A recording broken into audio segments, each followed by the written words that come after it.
Hello friends. दोस्तों, जब हम इंग्लिश लैंग्वेज को सीखना शुरू करते हैं तो हम तरह तरह के सेंटेंसेस बनाना सीखते हैं। हिंदी से इंग्लिश में कैसे ट्रांसलेट करेंगे, या अगर हमारी कोई क्षेत्रीय भाषा है, कोई रीजनल लैंग्वेज है, तो उससे इंग्लिश में हम सेंटेंसेस को कैसे ट्रांसलेट करेंगे, ये हम सीखते हैं, जिससे कि हम इंग्लिश लिख भी सकें, बोल भी सकें, दूसरों के सामने अपनी बात रख सकें। अच्छा दोस्तों, इसी क्रम में होता क्या है कि कुछ ऐसे सेंटेंसेस जो हम अक्सर बोलते हैं, इनको ट्रांसलेट करने में हमसे बहुत गलतियाँ हो जाती हैं। तो दोस्तों, अगर ये गलतियां हम ना करें तो हमारी लैंग्वेज और भी अच्छी होगी। और ख़ास करके अगर कोई एग्ज़ाम वगैरह दे रहे हैं तो उधर तो गलतियां नहीं करना बहुत ही इंपॉर्टेंट है। तो दोस्तों, आज की क्लास में हम कुछ ऐसे ही कॉमन मिस्टेक्स की बात करेंगे जो हमसे ट्रांसलेशन करते वक्त होती हैं, और हम ये सीखेंगे कि हमको इन गलतियों को कैसे नहीं करना चाहिए या क्यों नहीं करना चाहिए। दोस्तों, ये बहुत ही यूज़फुल क्लास है आपके लिए। आपको एंड तक पूरे वीडियो को ध्यान से देख के हर बात को अच्छी तरह से समझ लेना चाहिए।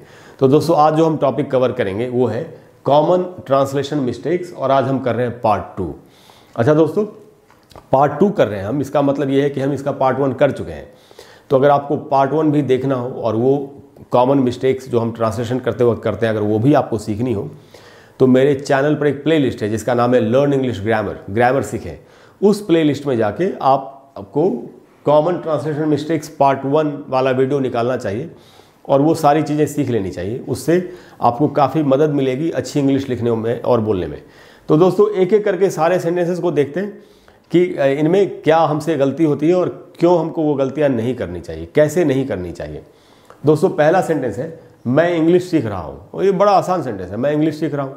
मैं खाना खा रहा हूँ, वे लोग आज आ रहे हैं। रहा हूँ, रहा है, रही है, रहे है वाला सेंटेंस है प्रेजेंट कंटिन्यूअस टेंस। तो इसको क्यों लिखा होगा मैंने, इसमें हमसे क्या गलती हो सकती है? आप बिल्कुल सही सोच रहे हैं, इसमें हमसे गलती जनरली नहीं होती, लेकिन इसके साथ जो दूसरा सेंटेंस है उसमें हमसे होती है गलती। तो मैं आपको दूसरा सेंटेंस बताता हूँ। दूसरा सेंटेंस है दोस्तों, मैं 3 महीने से इंग्लिश सीख रहा हूँ। पहला सेंटेंस है मैं इंग्लिश सीख रहा हूँ, दूसरा सेंटेंस है मैं 3 महीने से इंग्लिश सीख रहा हूँ। अब होता क्या है दोस्तों, हिंदी हमारी भाषा है, तो हम हिंदी में अगर आप एंडिंग देखें तो दोनों की एंडिंग है रहा हूँ। मैं इंग्लिश सीख रहा हूँ, मैं 3 महीने से इंग्लिश सीख रहा हूँ। हम इनको बना कैसे लेते हैं? अब हमने देखा दोनों के एंडिंग रहा हूँ, दोनों प्रेजेंट कंटिन्यूअस में बना दो। तो पहला तो ठीक ही है प्रेजेंट कंटिन्यूअस में, आई एम लर्निंग इंग्लिश, सही है बिल्कुल। और दूसरा सेंटेंस है मैं 3 महीने से इंग्लिश सीख रहा हूँ, आई एम लर्निंग इंग्लिश, मैं इंग्लिश सीख रहा हूँ, इतना बन गया। 3 महीने से बचा, तो से के लिए क्या सिंस वगैरह लगा दिया, कुछ सिंस, फॉर, फ्रॉम, कुछ भी लगा लेते हैं। और 3 मंथ्स, सिंस 3 मंथ्स, 3 महीने से। मैं इंग्लिश सीख रहा हूँ, आई एम लर्निंग इंग्लिश, मैं 3 महीने से इंग्लिश सीख रहा हूँ, I am learning English since 3 months. ये खूब चल रहा है अभी। लेकिन दोस्तों, आपको पता होना चाहिए कि ये सेंटेंस गलत है। तो आप देख रहे हैं मैंने इसको गलत मार्क किया है, यहाँ पे इनकरेक्ट है। तो ये कैसे इनकरेक्ट है? दोस्तों, दोनों सेंटेंसेस में एक बहुत ही बेसिक डिफरेंस है। बेसिक डिफरेंस क्या है? जब कोई कह रहा है मैं इंग्लिश सीख रहा हूँ, तो वो या तो अभी या इन दिनों इंग्लिश सीख रहा है, यानी जब वो बोल के बता रहा है उस काम के बारे में तो वो काम चल भी रहा है। जब कोई काम चल रहा हो और उसके बारे में हम बोल के बता भी रहे हैं किसी को, तो ऐसे सेंटेंसेस प्रेजेंट कंटिन्यूअस टेंस में बनते हैं। लेकिन अगर आप इस सेंटेंस को ध्यान से देखें, मैं 3 महीने से इंग्लिश सीख रहा हूँ, तो एक्चुअली इसमें काम पहले से होता हुआ चला आ रहा है। 3 महीने पहले से इस सेंटेंस में काम अभी हो रहा है, इसीलिए इसको प्रेजेंट कंटिन्यूअस में बोला जाएगा। लेकिन इस सेंटेंस में काम पहले से होता हुआ चला आ रहा है। तो एक्चुअली इस सेंटेंस का ट्रांसलेशन हिंदी में कैसे होगा कि मैं 3 महीने से इंग्लिश सीख रहा हूं का ट्रांसलेशन कैसे होता है? मैं 3 महीने से इंग्लिश सीखता आ रहा हूं या सीखता हुआ आ रहा हूं, ऐसा हमको बोलना चाहिए। लेकिन ऐसे हिंदी में नहीं है बोलने का रिवाज। हम हिंदी में दोनों सेंटेंस को एक ही तरीके से बोलते हैं और इसीलिए हमसे गलती होती है। तो हमको इस चीज़ को कैसे ठीक करना है? जब भी आपको इस प्रकार का सेंटेंस मिले जिसमें रहा हूं ही एंडिंग हो, तो आपको एक बार ये ज़रूर चेक करना चाहिए कि काम अभी हो रहा है कि पहले से होता हुआ चला रहा है। अगर वो काम पहले से होता हुआ चला रहा है तो उसको प्रेजेंट परफेक्ट कंटिन्यूअस में आपको बनाना चाहिए।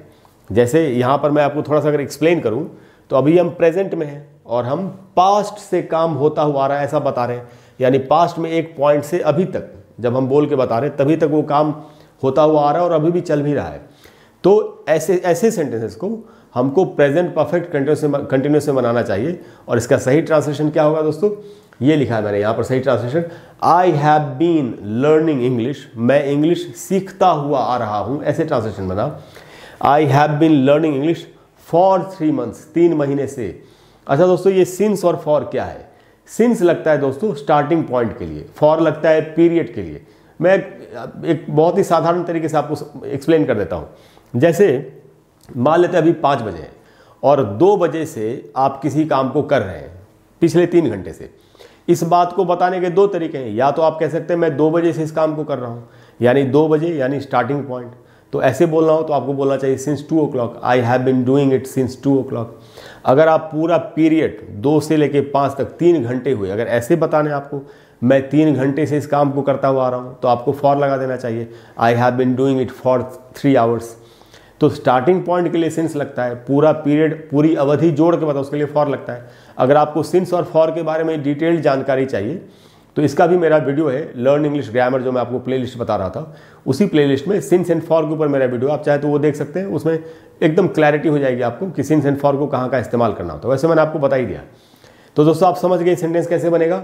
ये तो है कि प्रेजेंट में काम हो रहा है, मैं इंग्लिश सीख रहा हूँ, आई एम लर्निंग इंग्लिश। मैं 3 महीने से इंग्लिश सीख रहा हूँ यानी सीखता हुआ आ रहा हूँ, I have been learning English for 3 months। ऐसे बनेगा सेंटेंस। अब हम दोस्तों आते हैं दूसरे सेंटेंस पर।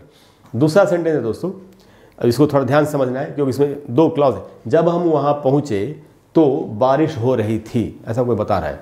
जब हम वहाँ पहुँचे, पास्ट में एक पॉइंट के बारे में बताया जा रहा है, यानी आदमी अभी प्रेजेंट में है और वो पास्ट में एक पॉइंट के बारे में बता रहे हैं कि जब हम वहाँ, जैसे मान लेते अगर आज मंडे है तो वो कह रहा है कि सैटरडे को जब हम वहाँ पहुँचे 2 दिन पहले तो बारिश हो रही थी। तो बड़ा आसान है, इसका ट्रांसलेशन कैसे बनेगा दोस्तों। इट वॉज रेनिंग, बारिश हो रही थी, व्हेन वी रीच देयर, जब हम वहाँ पहुँचे। It was raining past continuous tense है, when we reach there simple past tense है। तो बड़ा आसान है बनाना, कोई दिक्कत नहीं है। लेकिन दिक्कत तब होती है जब दूसरा इसी प्रकार का सेंटेंस हमारे सामने आ जाए जो इससे मिलता जुलता तो है बट वो है नहीं। जैसे जब हम वहाँ पहुँचे तो 2 दिन से बारिश हो रही थी।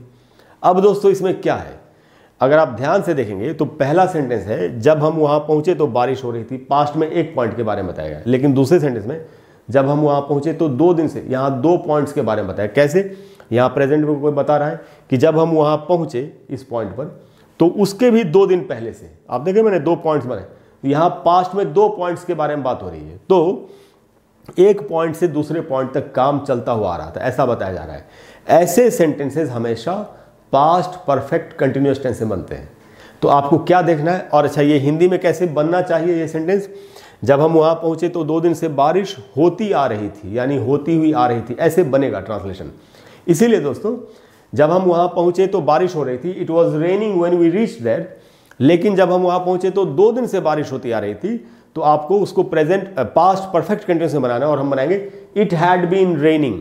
इट वॉज रेनिंग आप नहीं बोल सकते, बारिश हो रही थी। क्यों नहीं बोल सकते, क्योंकि पिछले 2 दिन से बारिश होती हुई आ रही थी। सो हम बनाएंगे it had been raining for 2 days। 2 दिन से बारिश होती हुई आ रही थी, व्हेन वी रीच्ड देयर, जब हम वहाँ पहुँचे। तो आपने देखा दोस्तों ये कैसे ये मिस्टेक्स हमसे हिंदी के कारण होती है, क्योंकि हिंदी में इन सेंटेंसेस को लिखने का एक ही तरीका है। तो हमको क्या देखना चाहिए दोस्तों, अगर इस तरीके से 2 मिलते जुलते सेंटेंस आपको मिले, एंडिंग एक ही हो, तो आपको हमेशा ये देखना चाहिए कि काम कहीं पहले से तो नहीं होता हुआ रहा, कहीं कोई दूसरा पॉइंट भी तो नहीं है, और तब उसको आइडेंटिफाई करके हमको इन सेंटेंसेस को वैसे ही बनाना चाहिए। दोस्तों मुझे पूरी उम्मीद है कि आज की क्लास के बाद आप आगे से ऐसे सेंटेंसेस को बनाने में आपसे कोई भी गलती नहीं होगी और आप अच्छी इंग्लिश बोल के सफलता के एक कदम और करीब पहुंचेंगे, इंग्लिश बोलने और लिखने के एक कदम और करीब पहुंचेंगे। दोस्तों अगर आपको क्लास अच्छी लगी हो तो प्लीज़ वीडियो को लाइक करें और शेयर करें और चैनल को सब्सक्राइब करें। और अगले वीडियो में हम इसी तरह की जो मिस्टेक्स हमसे हो जाती हैं, कॉमन मिस्टेक्स ट्रांसलेशन बनाते वक्त, इनको हम दूर करने की कोशिश करेंगे।